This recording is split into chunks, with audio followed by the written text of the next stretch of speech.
Bonjour à toi qui me regarde, appelle-moi Jay. Aujourd'hui, je vais te dire pourquoi tu ne devrais pas partager tes bonnes nouvelles avec un manipulateur pervers et narcissique. Alors, le manipulateur pervers et narcissique, c'est une personne qui a grandi dans un contexte de rivalité, qui a grandi dans un contexte où il voit, où elle voit, si c'est une femme, des personnes autour d'elle comme des rivales, tout simplement. Et du coup, selon elle, tout ce qui arrive de bien devrait arriver dans sa vie. Donc, ce n'est pas dans ta vie que tu devrais avoir des choses positives. Ce n'est pas à toi d'avoir des augmentations à ton travail. Ce n'est pas à toi de fêter des anniversaires. Ce n'est pas à toi de fêter un mariage ou alors de célébrer un mariage. Ce n'est pas à toi de voyager dans le monde. Donc, tout ce qu'il y a de bon, de beau dans la vie devrait arriver seulement à la personne manipulatrice. C'est ce que le manipulateur pense dans son esprit tordu. Du coup, malheureusement, quand il y a ces choses-là, pardon, qui t'arrivent à toi ou alors qui arrivent dans ta vie, et puis tu informes le manipulateur n'est pas heureux pour toi. Le manipulateur, au-delà même de ne pas être heureux pour toi, de ne pas partager ton bonheur, fait tout pour saboter ta joie, fait tout pour transformer cette joie-là en douleur, en tristesse. En fait, il va minimiser ce qui est arrivé dans ta vie ou ce qui est sur le point d'arriver dans ta vie. Peut-être que tu as reçu des félicitations, un diplôme, tu as réussi à ton permis par exemple, le manipulateur va te dire qu'il faut que tu fasses mieux. Oh, tu vaux mieux que ça. Le manipulateur veut toujours te pousser. En fait, il fait semblant de vouloir te pousser. Mais en fait, c'est que au fond, le manipulateur est une personne aigrie. C'est une personne qui veut te voir toujours dans la douleur, dans la tristesse. C'est une personne qui croit que tu ne vaux rien et que tu n'arriveras jamais nulle part. Du coup, parfois même s'il sait que toi tu es capable d'accomplir des choses, il ne va pas te reconnaître cela. Il va tout simplement continuer à te faire croire que non, tu vaux mieux, il faut que tu travailles fort. Et malheureusement, beaucoup de victimes dans leur vie font tout pour plaire au manipulateur, pour se faire valider par cette personne-là. Parfois, ça peut être leurs parents, parfois, ça peut être leur conjoint, ça peut être leur meilleur ami. En fait, c'est une personne autour de toi, c'est une personne qui a un rôle important. En fait, à qui tu as tout simplement donné un rôle important dans ta vie. Du coup, les idées de cette personne-là comptent pour toi, les opinions de cette personne-là comptent pour toi. Alors, quand quelque chose se passe dans ta vie, c'est la première personne vers qui tu te tournes. Tu vas aller vers cette personne pour lui dire, ah, oh, il y a telle chose. Oh, mon boss m'a félicité aujourd'hui. Oh, j'ai eu une augmentation. Le manipulateur, au lieu qu'il partage ce bonheur avec toi, au lieu que vous célébrez ça, le manipulateur va te faire pleurer. Il va te faire... en fait, il va recaler ta joie. Il va te faire recaler ta joie. Peut-être en disant des choses comme... depuis tout ce temps, c'est cette augmentation que tu as eue. Non, tu devrais déjà être à un certain niveau salarial. Bref, le manipulateur te fait comprendre que ce n'est pas assez. En fait, que tu n'as pas besoin de te réjouir pour ça, parce que c'est rien. Et tu vois comment le manipulateur, il minimise ce succès, cet instant de réussite qui devrait être célébré, en fait, cet instant où tu devrais être heureux, le manipulateur est capable de te faire voir que, oh non, mais c'est rien ça.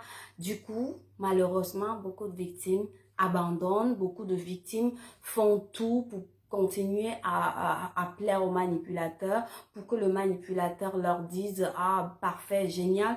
Parfois, tellement tu as reçu des félicitations des personnes à l'extérieur, en fait, d'autres personnes autour de toi, que tu te dis, oh, peut-être enfin, il va voir que je mérite qu'il me respecte ou qu'il me félicite.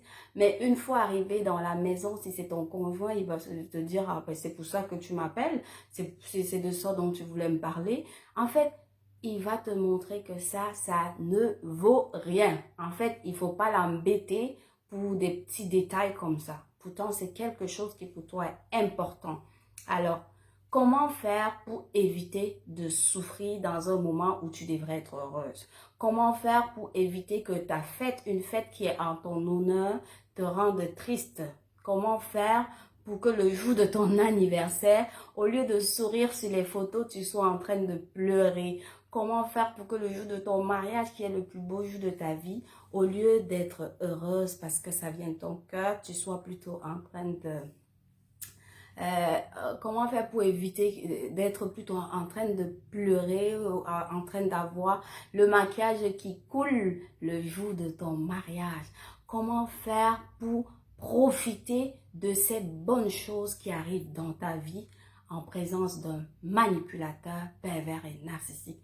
Tout simplement, ne l'informe pas. Parce que malheureusement, on a donné une place tellement importante à cette personne que dès que quelque chose nous arrive, on veut courir pour informer cette personne-là. Parce que c'est une personne, selon toi, selon nous, qui devrait être là pour nous. C'est une personne qui devrait partager en premier notre joie. C'est une personne dont l'opinion compte tout simplement. Du coup, dès que quelque chose arrive, on se précipite, on va voir cette personne. Oh, voilà, j'ai été invitée à Dubaï, par exemple, par mon petit ami. Tu dis ça à une personne qui est censée être ta meilleure amie et elle est pas contente. Tu ne comprends pas son nez bizarre ou tu ne comprends pas ses yeux globuleux qui sortent des orbites. Tu ne comprends pas pourquoi cette attitude négative dans un moment aussi joyeux pour toi. C'est tout simplement parce que cette personne n'est pas heureuse pour toi. Surtout que après ce comportement, la personne manipulatrice, après ce comportement que cette personne a affiché, toi, tu ne parviens plus à jouir de cette réussite. Tu ne parviens plus à t'épanouir dans ce succès que tu as eu. Tu ne parviens plus à rien. Tu te sens démotivé, tu n'as plus d'énergie parce que cette personne a réussi. Comment faire pour éviter ça? Ne l'informe pas. C'est ce que je dis. Tu n'as pas à lui dire que j'ai reçu une augmentation. Même si c'est ton conjoint, dès lors que tu as constaté que c'est une personne manipulatrice, ne l'informe pas. Même si c'est ta mère, ton père, ne l'informe pas. Cache ta joie. Avec le manipulateur, il faut apprendre à cacher sa joie. Quand tu as vécu, quand tu connais déjà ce qui est un manipulateur dans ta vie, il faut apprendre à cacher ta joie. Parce que le manipulateur, vu qu'elle n'aime pas, vu qu'il n'aime pas, bon, si c'est une femme, elle n'aime pas que tu sois heureuse, que tu sois heureux. Il faut tout simplement lui montrer ça. Et ça fait partie de la contre-manipulation. Tu montres le contraire. Tu peux faire comme si tu te sens minable, comme si tu es triste, comme si tu es... En fait, il faut lui montrer ce qu'il veut voir pour qu'il te lâche les baskets. Pour qu'elle te lâche, pour qu'elle te foute la paix, il faut parfois lui montrer ce qu'il ou elle veut voir. Parce que quand il te voit au plus bas, quand il te voit triste, là, il est joyeux, là, il passe à autre chose. Il y a une certaine gaieté dans sa vie. Et c'est au moins ce que tu réussis à faire, ce que tu réussis à obtenir, c'est la paix, la joie. Donc, ne l'informe pas. Continue à lui faire croire qu'il a toujours tout ce contrôle sur toi, sur ta vie. Montre-lui qu'il a réussi à te détruire.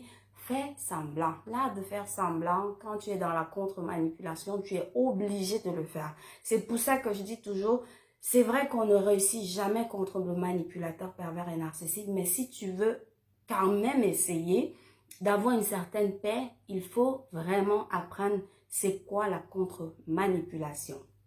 Donc, comme je le disais, n'informe pas le manipulateur de ton succès ou de ta réussite ou de tes bonnes nouvelles, de ce qu'il y a de bien dans ta vie. Ne l'informe pas. Et si tu es obligé de l'informer, commence d'abord par informer d'autres personnes. Les personnes qui vont vraiment partager ton bonheur. Les personnes qui vont vraiment être là pour toi. Ces personnes-là, en fait, vont te faire te sentir bien. Tu vas au moins jouir au maximum de ce succès-là ou de cette réussite avant de rentrer, informer le manipulateur pervers et narcissique. Et là, quel que soit ce qu'elle va faire, au moins tu auras déjà, tu auras déjà joui de ta bonne nouvelle. Tu te serais déjà un peu amusé par rapport à cette bonne nouvelle avant que, comme d'habitude, il se comporte comme il fait toujours, qu'il te boude, qu'il fasse comme si tu n'existes pas, qu'il te profère des menaces. En fait, avant de retourner dans cette relation toxique, au moins il faut que tu en profites de ta bonne nouvelle avec les personnes qui t'aiment vraiment, avec les personnes qui sont heureuses quand elles te voient heureuse. Alors, merci d'avoir écouté cette vidéo et j'espère que ça va t'aider à mieux choisir les personnes avec qui tu partages tes bonnes nouvelles, pour que tes bonnes nouvelles ne passent pas inaperçues, pour que tes réussites, tes succès dans la vie ne soient pas minimisés. Parce que chaque succès, chaque réussite, chaque chose que tu accomplis dans ta vie compte. Et c'est tout ça qui contribue à ton bonheur. Merci encore d'avoir écouté. Bye.